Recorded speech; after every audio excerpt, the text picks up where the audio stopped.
What's going on, Bottom Line viewers? It's Mitch here of The Bottom Line View, back with another NFL video. In this video, I'm going to be counting down the top 5 most overrated NFL teams going into the 2017 NFL season. This was voted on by the panel of The Bottom Line View, so not only is it my opinion, but the opinion of others as well onto who are the 5 most overrated NFL teams going into this season.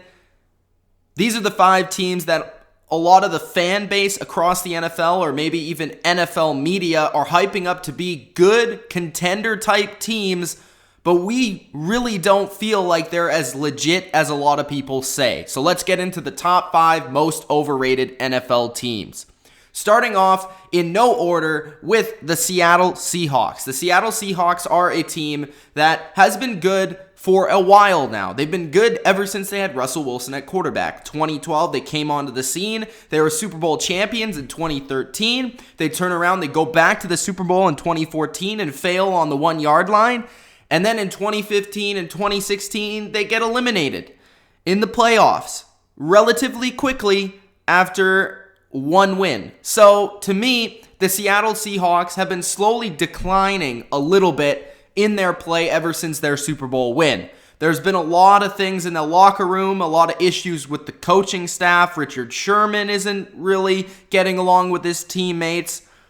Sure, the Seattle Seahawks are going to be a playoff team. Yes, most likely they will be there at the end of the day in the playoffs.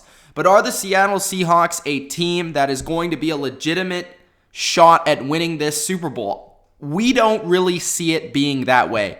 They brought in Eddie Lacy, but really besides that, who did they bring in to really change the landscape of their team? Yes, they're still going to have a solid defense. Yes, they still have Russell Wilson, but their biggest problem lied along the offensive line. Where did they really fix that issue? No, most people would say no. They still don't have an upper echelon offense to support Russell Wilson. They still don't have a good enough offensive line to open up lanes for the new running backs that they do have. Yes, they have potential. Yes, they have a team that is going to be good enough to win their division. But at the end of the day, are they still a contender for the Super Bowl championship? And we don't think so. Then we have the Carolina Panthers, who are also a team that's had some bright years in the recent past. In 2015, they went all the way to the Super Bowl. They had the MVP quarterback in Cam Newton and 15-1 record in the regular season. They get to the Super Bowl. They disappoint. They lose when they were the favorites to win that game against the Denver Broncos. In 2016, they kind of implode. Their offense is nothing like it used to be in 2015. Cam Newton's getting hit every play. Their offensive line can't block. They can't open up run lanes for Jonathan Stewart when he is on the field. The only real productive receiver on their team is their tight end and getting older tight end, Greg Olsen. Yes, I think a lot of people think that the resurgence is back for the Carolina Panthers because of what they did in the draft. They drafted some sexy picks. They got Christian McCaffrey at running back. They got Curtis Samuel at wide receiver, 2 very flashy playmaker type players, and maybe that will turn around the offense. They still need an offensive line to protect their franchise quarterback, and it really doesn't seem like the Carolina Panthers have that whatsoever. So it's going to be interesting to see how Cam Newton comes back with multiple injuries over the past couple of years. Is he going to be that same Cam Newton? Is he still going to be willing to put his body on the line and run the football? Are they even going to let him run the football and be dangerous in both areas of the game? Because we know that the Carolina Panthers were at their best when Cam Newton was at his best. So defensively, you then turn that page and maybe they'll be a little bit better than last year because it's hard to be worse, but their secondary is still untalented. Like, who do they really have that pops out to you saying, wow, that guy has all the talent in the world? You know, they have a couple bright spots in the secondary, Bradbury to name one, but they don't have any great secondary players. You know, their best defense was with Josh Norman, and Josh Norman was looked at as an elite corner in this league. Yes, Luke Kuechly will be back, but can he take all the punishment he's been taking? He's been contemplating retirement, one more injury, maybe he's out for his entire career. Thomas Davis is getting a little bit older. Their defensive line, they brought back Julius Peppers for a reunion, But is this going to be enough to power the Carolina Panthers back to the playoffs? A lot of people think the Panthers are going to be better than we really think they'll be. Maybe they'll be decent, but I don't really see them being a playoff team. So the Carolina Panthers come in also on the top 5 most overrated NFL teams. We then go to the Pittsburgh Steelers, who are a team that has been on the edge of greatness forever, it seems. They've had 2 Super Bowl championship teams in the Ben Roethlisberger era, 1 in the Mike Tomlin era, but it seems like they can never get over the hump. They have inconsistent seasons. They're rather in the playoffs in the AFC Championship, maybe the divisional round or the wild card, or they're not making the playoffs at all. It seems like Mike Tomlin can't get a wrap on what this team really is from year to year. And then we go to the fact that Ben Roethlisberger had one of the worst seasons of his career last year. He did not look like the Ben Roethlisberger we all knew and loved. And he looks like he's getting older. He looks like he is ready for retirement. Let's be honest, look at the guy on the offseason. He looks like he's gained a few pounds. So is Ben Roethlisberger ready to be a Super Bowl champion quarterback once again? You then look at the offense, and they're getting Martavis Bryant back, and that's the biggest addition to their team, and that's going to be absolutely massive. Don't get me wrong in that category. They also have Le'Veon Bell. They have Antonio Brown, one of the best receivers and running backs in the NFL. They have a pretty solid, good run-blocking offensive line. They have the pieces on the offense. You look at this Pittsburgh Steelers defense, and it's been torched over and over and over and over again by numerous teams, but most specifically the New England Patriots. We all know that the New England Patriots at the end of the day are going to be in the playoffs. And if the Pittsburgh Steelers have to play the New England Patriots, they won't get past them. They just can't. Their defense is not built enough to beat the New England Patriots. They don't have the elite pass rushers. They don't have the elite guys in the secondary. They don't have the man-to-man press scheme that can beat the Patriots. They don't have the guns on the defensive side of the ball. And to be honest, Mike Tomlin has not put them in a good situation to beat these elite teams over the past couple of years. So sure, the Steelers are going to be a playoff team most likely, unless something catastrophic happens. But are they going to be able to get over the hump against an elite team like the Patriots in the playoffs? I think a lot of people still see them as that number 1 threat to the Patriots, but they forget that the Steelers have only beat Tom Brady once in his entire career, and that was back in 2011. So can the Steelers do it? Probably not. Then we go on to the Kansas City Chiefs, a team similar to the Steelers, a team that's been in the playoffs the last few years but has never been able to get over the hype. They have a lot of talent. But this year, it seems like they may have less talent than in the last few years. They almost seem like they're getting ready for the next evolution of the Kansas City Chiefs. They've drafted Patrick Mahomes, who I love. I think he's going to be a good quarterback. And don't get me wrong, I think he's very talented.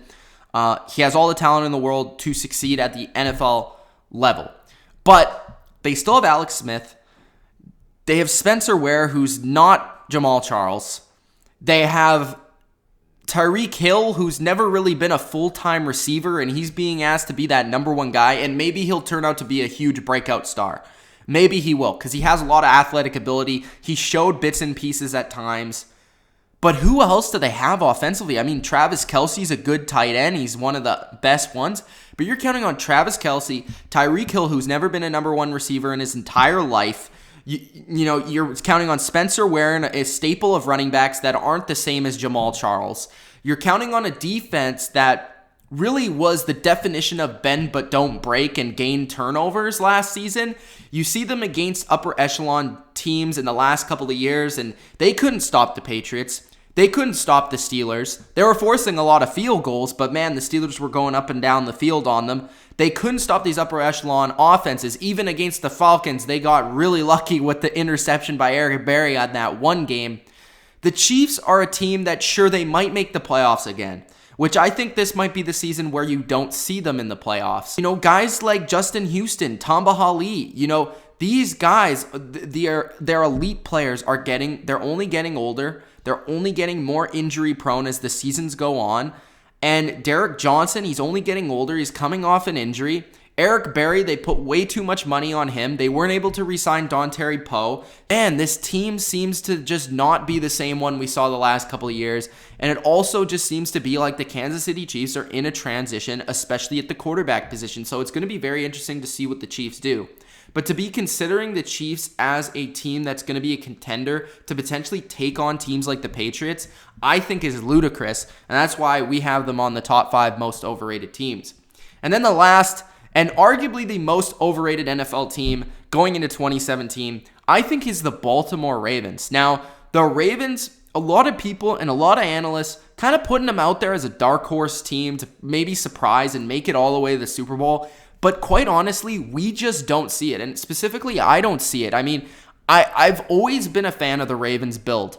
But ever since the Ravens have really won that Super Bowl and they lost Ray Lewis and they lost Ed Reed, I believe they've only had one playoff season, and that was in 2014, where they were arguably the second best team in the AFC, pushing the Patriots all the way to the limit. And I don't get me wrong, but not even that team is the same as this team. This team, they're counting on another veteran receiver to be their number one target, bringing in Jeremy Maclin halfway through free agency. You know, they don't have a good running back like they used to have. Even Justin Forsett in his prime was better than these staple of backs.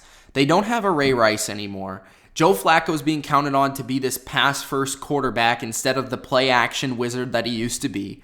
Their offensive line isn't the same that they used to be, losing a number of pieces over the course of the few years. They don't have that go-to tight end that they did have with Dennis Pitta and, Owen Daniels. Their defense is still, in my opinion, pretty solid. But the thing about the Baltimore Ravens is they used to have Terrell Suggs at the peak of his game. They used to have Ray Lewis. They used to have a staple of great pass rushers and also linebackers. And to me, it seems like the Ravens have missed in that category the last couple of years. They had Zach Orr, who seemed to be, this up-and-coming star, but he retired quickly. And then Terrell Suggs, I don't know if he's the same player that he used to be. Yes, they have Brandon Williams at the D tackle who can stop any running back in the league in his tracks, and they're going to have a really good run defense. And yes, they signed Tony Jefferson at safety, so they'll have a good staple safety core. But they don't have great corners. They can't line up one-on-one on any of these receivers in the league. Jimmy Smith is always banged up, and that's their number one guy.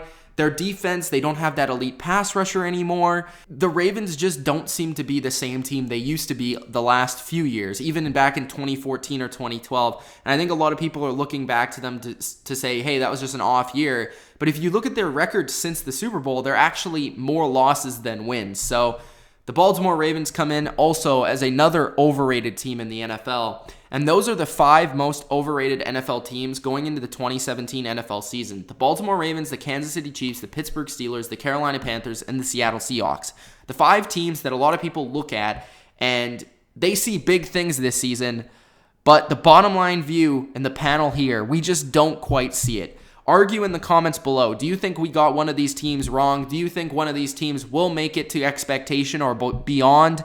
Do you think we missed a team that didn't make our top 5 list that you think is extremely overrated? Let us know in the comment section below. It's Mitch of the Bottom Line View. Thanks, guys, for tuning in and continue to tune in to this top 5 series. We'll be having a number of top 5 NFL videos leading up to the season, including the top 5 most overlooked NFL teams, the top 5 NFL dark horse teams, and the top 5 teams that could contend with the New England Patriots in 2017. Hope you guys enjoyed. It's Mitch of the Bottom Line View. Peace out.